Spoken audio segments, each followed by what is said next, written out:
तो आप मेरे बारे में भी सोच सकती हैं। मैं डरने लगा, मैंने कहा अगर मैंने इनको ये बात कह दी ये मेरे खिलाफ वीडियो बना देंगे कि ये मौलवी सब बड़े बदतमीज होते हैं। जिस दिन से ये बात आई उस दिन से लेके 2020 2 साल, लेकिन वो 2 सालों के अंदर वैसी नफलें कभी पहले नहीं पड़ी, पहले कभी नहीं पड़ी और उस दिल के साथ भी नहीं पड़ी। अल्लाह माफ फरमाए।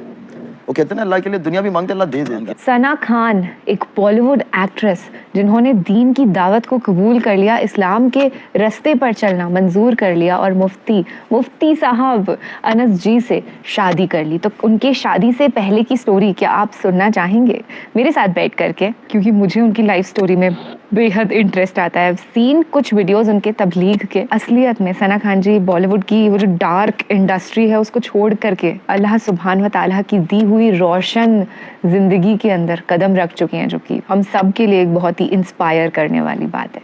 हे हाय हेलो नमस्ते जी सत श्री अकाल अस्सलाम वालेकुम, मैं निधि शर्मा इंडिया से। और जब मैंने पहली बार सुना था कि सना खान ने बॉलीवुड इंडस्ट्री को छोड़ दिया है और वो इस्लाम के रास्ते पर चल पड़ी हैं, तो सभी पूरी दुनिया शॉक हो गई थी। जितने भी लोग उनको जानते हैं, एवरीवन फेल्ट कि ये क्या हो रहा है, कैसे हो रहा है। पर अल्लाह सुब्हान व तआला जब किसी को हिदायत देते हैं तो वो मैजिकली ही होता है। तो फिलहाल एक बार उन्हीं की मुंह जुबानी उनके इंटरव्यू के दौरान जो उन्होंने स्टोरी बताई है शादी से पहले की, वो हम सुनते हैं। उसके बाद ढेर सारे डिस्कशंस करेंगे, तफसीली गुफ्तगू, दैट इज प्यार भरी मोहब्बत नुमा लवली। वहाँ मुझे फिर आगे रहनुमाई फरमाई कि आप इन्हें कहें कि अब अपना घर आबाद कर ले, निकाह कर ले, कोई अच्छा लड़का देख के। अगर कोई लड़का हो तो हमें बताए तो मैं भी बात कर सकता हूँ, और कोई ना हो तो मैं तलाश भी कर सकता हूँ, और आप मेरे बारे में भी सोच सकते हैं। मैं डरने लगा, मैंने कहा अगर मैंने इनको ये बात कह दी ये मेरे खिलाफ वीडियो बना देंगे कि ये मौलवी सब बड़े बदतमीज होते हैं। जिस दिन से ये बात आई उस दिन से लेके 2020 2 साल, लेकिन वो 2 सालों के अंदर वैसी नफलें कभी पहले नहीं पड़ी, पहले कभी नहीं पड़ी और उस दिल के साथ भी नहीं पड़ी। अल्लाह माफ फरमाए।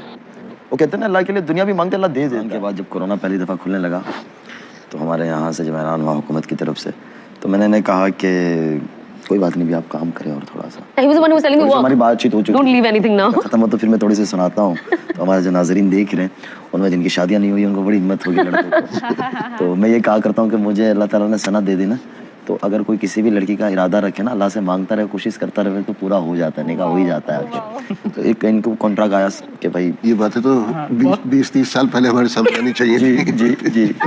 तो एक कोई कॉन्ट्रैक्ट आया कि भाई ये सूट है, खतरों का खिलाड़ी की इंडिया में शो आता है, उसमें ये रह चुकी थी, तो वो आमतन साउथ अफ्रीका में शूट होता है वो सारा। तो लॉकडाउन था और लॉकडाउन खुला था दुनिया भर के अंदर, थोड़ा थोड़ा खुलना शुरू हुआ था। तो उस साल वो लोग शूट कर रहे थे इंडिया ही में। तो उन दिनों में इनको कहा कि भाई इस तरीके से हैं, ये हैं, फला है फला है। मैंने कहा कर लो आप। नहीं मैं नहीं करूँगी। तो मैं तो इस तरीके से तैयार था कि भाई ठीक है थोड़ा सा हम बर्दाश्त करेंगे, वक्त के साथ ये खुद बदलेंगी तो उसमें फायदा उसमें शादी हो चुकी थी? नहीं है शादी नहीं, लेकिन हम दोनों I was on fast track। तय हो चुका। He wanted to be slow and have hikmat, but I was on a fast track। I was like, no, I'm not doing it, leave it। और वो इतनी And जल्दी, that is the best to be honest। Yeah, that is the best। Yeah, because I knew if I would do that, I would go there, things will change। Because shaitan is, astaghfirullah, he's so powerful, unfortunately, and he's inside our nafs। It's so difficult to fight with him। It's the most difficult battle। And especially when you're already there and when you see so much of money, you know, the greed is never ending. It's going to be never ending till your qabr, I think।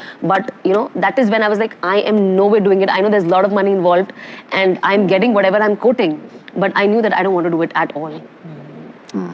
I wanted to save myself। I didn't want to step in there। I was like, no, I've taken this scarf, if I'll go there I have to remove this, and then I don't want the hidayat to be delayed anymore, because this happened even before। In 2018 मैंने एक plan बनाया था, जब इनसे मुलाकात दूसरी बार मेरी। बड़ी खूबसूरत हमारी कहानी है। हाँ, वो ऑफ कैमरा बताएंगे, थोड़ा सा सेंसर्ड चीजें बता भी सकते हैं, घर की बात नहीं। So तब आहिस्ता आहिस्ता आएंगे। आज आप लोगों का हमने पोस्टमार्टम करना है। सिर्फ ऑपरेशन नहीं पोस्टमार्टम। तो अभी तो इब्तिदा है। So 2018 मेरा डिले हो गया था, तो फिर 20 में मैंने सोचा नहीं, अब वो 2018 वाला रिपीट नहीं करना है। अगर अब वो होगा तो अब नहीं हो पाएगा। So मैंने कहा ये मेरा जो जोन अभी बहुत करेक्ट चल रहा है, my mind frame is also on the right track and this is the right time। वो कहते हैं ना जब लोहा गर्म हो तो उस पे हथौड़ा मार देना चाहिए। And I think that was the situation in my life। I said अब इसे ठंडा होने नहीं देना। Let's make the most of this time। माशाल्लाह। तो इनकी तरफ आते हैं, तो इनसे मुलाकात कैसे और कहाँ किस तरह हुई? And the first time we met in Makkah, अल्लाह के घर ही मुलाकात हुई थी। माशाल्लाह। And that's so strange कि बस 5 minute we met। I was leaving and I met him। Of course his niyat was dawat। He came with somebody else and he got to know I'm there। He took my number, he messaged me and apparently we had a common friend, एक common दोस्त थे। तो हम मिले और मैं बस India निकल ही रही थी, तो बस 10 मिनट की मुलाकात हुई, मैं निकल गई, फिर हम बीच में थोड़ा टच। उसमें भी ये हुआ हजरत, 3 दिन तक उन्होंने मुझे रिप्लाई नहीं दिया मैसेज का। एक इंडस्ट्री के एक्टर थे हमारे भाई साहब, तो उनको लेके मैं उम्रे पे था, तो जब मैंने मैसेज किया तो वो 3 दिन तक तो मुझे हाँ वालेकुम अस्सलाम, मैं 4 मैसेज करूँ उसका जवाब ही आ गया। अब मेरे तो गुमान में भी नहीं था ना कि अल्लाह मियां मेरे आगे मुकद्दर में ये करेगा। ये 2017 की बात है, 2017 की। फिर इनका मुझे मैसेज आता है और 17 ही रमज़ान थी, 2017 में 17 रमज़ान थी कि मैं फ़ला जगह हूँ और हम लोग अभी निकल रहे हैं। इनकी 2 चीज़ें बड़ी अच्छी थी हज़रत, कि ये हमेशा से माशाल्लाह अमाल करती रहती थी, अमाल से जुड़ी हुई थी। इनकी रोज़ाना की सूरह रहमान सूरह वाक़िया नहीं जाती थी, 5 वक्त की नमाज़ इनकी इंडस्ट्री के ज़माने में भी नहीं जाती थी। अच्छा, हाँ, नमाज इनकी कज़ा नहीं होती थी, ये सूट पे भी होती थी, वहाँ भी नमाज़ पढ़ती थी और ये मशहूर थी। हमारे यहाँ के जितने बड़े अदाकार हैं, तो अब भी ताल्लुक़ है, दोस्ती यारी है उनसे, वो कहते कि ये इसके लिए बनी नहीं थी, अल्लाह मियां ने इसको कुछ काम लेना होगा इसलिए इसके उस तरफ भेज दिया। एक बिग बॉस 100 आता है हमारे यहाँ, हर साल होता है, इस साल अभी थोड़े दिनों पहले ख़त्म हुआ, तो हमारे सलमान खान साहब उसको होस्ट करते हैं। तो हमारे यहाँ बहुत मशहूर म्यूज़िक डायरेक्टर है, वो मुझे कहने लगे शादी के बाद कि यार ये उसके लिए बनी ही नहीं थी। मैंने क्या क्यों? बोले कि कई सालों पहले जब मैं कुछ एक मसला हुआ था तो सलमान साहब ने मुझे कहा कि आप जाएँ और थोड़ा सा उस मसले को देखें अंदर, जो इनके साथ दूसरे ग्रुप वाले साथी जो थे। तो कि मैंने इनको देखा रात के वक्त एक कोने में नमाज़ पढ़ रही थी, तो मैं देख के बड़ा हैरान हुआ। मैं आया तो मैंने सलमान खान साहब से पूछा, बोले ये एक लड़की है सना खान, इस तरीके से एक्टर है। तो बोले मैं बहुत हैरान हुआ, और उसके बाद बोले मैंने हमेशा देखता था कि ये माशाल्लाह दीन से जुड़ी हुई थी, और सबसे बड़ी बात ये थी कि ये भाई बहनों में कोई नहीं है, अकेली है, भाई बहन इनके कोई नहीं है अपने वालिदैन की। इनकी वालदा को 2013 के अंदर क्या हुआ था? ब्रेन हेमरेज हो गया था, 10 में। इन्होंने बाकमाल खिदमत की है अपनी वालदा की, 6-8 महीने वो हॉस्पिटल में रहे। मौत नहीं लिखी थी, लेकिन उस बीमारी के अंदर इन्होंने अपनी ज़ात से माल भी लगाया खिदमत की लाइन से, यानी एक बेटे की तरीके से इन्होंने बहुत ज़्यादा खिदमत की। तो ये सारी दुनिया जानती है माशाल्लाह, यानी इनके फ़ैन और हमारा इंडिया की सारी इंडस्ट्री जानती थी। तो ये चीज़ें इनके अंदर ये खूबियाँ थी। तो ये होता था कि ये हर साल रमज़ान में उम्रे पे जाती थी, इंडस्ट्री में भी। अच्छा, हाँ, तो ये 2013 से जाती रही, 13, 14, 15, 16, 17 में इत्तेफाकन मैं भी होता था, लेकिन कभी इस तरह से मुलाकात नहीं होती थी। मेरे साथ इंडस्ट्री वाले ही एक साहब थे, तो उन्होंने मुझे बुलाया तो मैं चला गया। रमज़ान में आमतन फजर के बाद हरम की मसरूफियत रात भर की होती है, तो सोना आदमी बिस्तर देख रहा होता है। तो मैं चला गया, मैंने क्या बाजी क्या हाल है? अब मुझे तो पता नहीं था ना कि मेरे मुकद्दर में बीवी बनने वाली है, तो मैंने बाजी कह दिया। तो जो हमारे नाज़रीन देख रहे होंगे अक्सर उन्हें हमारे इंटरव्यू देखी हुई, लेकिन यहाँ जो मैं बताऊँगा ये शायद पहली दफ़ा कहने लगा हूँ सारा। तो इन्होंने क्या, बस खैरियत है, मेरे लिए दुआ करना, आप यहाँ रुकने वाले हो, अभी ईद के बाद आओगे? मैंने कहा इंशाल्लाह दुआ करेंगे। मैंने क्या, आपको कोई भी इंडिया में काम हो तो ज़रूर बताइएगा। ये वापस हो गए, इनकी वालदा से मैं मिला, मुझे बड़ा यानी ताज्जुब हुआ कि अपनी माँ को एक छोटा बच्चा जो होता है ना, माँ जिस तरीके से उस बच्चे को प्यार करती है, उस बच्चे को लेके चलती है, वो अपनी माँ को बच्चे की तरह ये लेके चल रही थी। इसके साथ इनके साथ संभालने वाले लोग भी थे, लेकिन ये अपनी वालदा को उस तरीके से। इंडिया आने के बाद मैंने इनको मैसेज किया, इन्होंने 1-2 दफ़ा जवाब दिया, तीसरी दफ़ा मुझे ब्लॉक कर दिया, कोई बात किए बगैर। अब क्यों करते थे वो तो इनको ही पता, आज तक वो मुझे कभी नहीं पता, शायद आपकी बरकत से यहाँ बता दे। अब उससे आगे की बात हज़रत ये होती थी। अच्छा, नहीं अभी एक कदम और पीछे जाते हैं। आपने इनसे मुलाकात की हरम में, उसकी भी कोई वजह तो होगी ना? सिर्फ दावत। ये नहीं, लेकिन आपको कैसे पता कि ये वहाँ मौजूद हैं, या इनको आप इंस्टाग्राम पे इन्होंने अपने सोशल मीडिया पे डाला था, तो मेरे साथ जो साहब थे उम्रे पे, वो भी इंडस्ट्री से ताल्लुक़ रखते थे, तो उनका इनकी दुआ सलाम थी, दोस्ती यारी थी। उन्होंने कहा कि मौलाना आप इनसे मिलना चाहिए, बड़ी अच्छी लड़की दीन की तरफ आ सकती है, तो हमें मिलने में क्या जाता है। तो मेरी ये नीयत थी। ठीक है, और आपको था कि he is coming through a reference. हाँ, for me it was okay, somebody is there, random guy, so मैं मिल लेती हूँ। हाँ, मौलाना से मुझे पहले बहुत डर लगता था, मुझे लगता था आप फतवा दे देंगे मुझे। अल्लाह की पुलिस कहते थे। हाँ, अल्लाह की पुलिस कहती हूँ मैंने कहा अल्लाह की पुलिस आ गई, भागो। शादी की तो मुफ्ती से ही की, अल्हम्दुलिल्लाह। मौलवी से भी नहीं की, मुफ्ती से की। अगर मौलवी अल्लाह की पुलिस है तो मुफ्ती तो अल्लाह का दरोगा हुआ। तब इतना डिफरेंस नहीं पता था अनफॉर्चुनेटली। जी, सब दाढ़ी टोपी वाले मुझे मौलवी लगते थे, नॉर्मल इंसान भी मुझे वो भी मौलवी लगता था। बट फिर ये ब्लॉक करती थी हजरत, इन्हें कोई काम हो ना, कोई बात पूछनी हो, कोई दीनी बात हो या कोई मशवरा लेना हो, तो ये मुझे अनब्लॉक करे, बात पूछे, फिर ब्लॉक कर देवे। ये पूरा 2017 चलता रहा। ये भी बता दे कि क्यों आज ये क्या था वजह? हो ही रहा है। नहीं, बस ऐसे ही आई वाज स्कैर्ड कि अब ये कुछ बोल देंगे, अब ये कुछ बोल देंगे, तो अपनी मुद्दे का जवाब ले लो फिर बंद कर दो।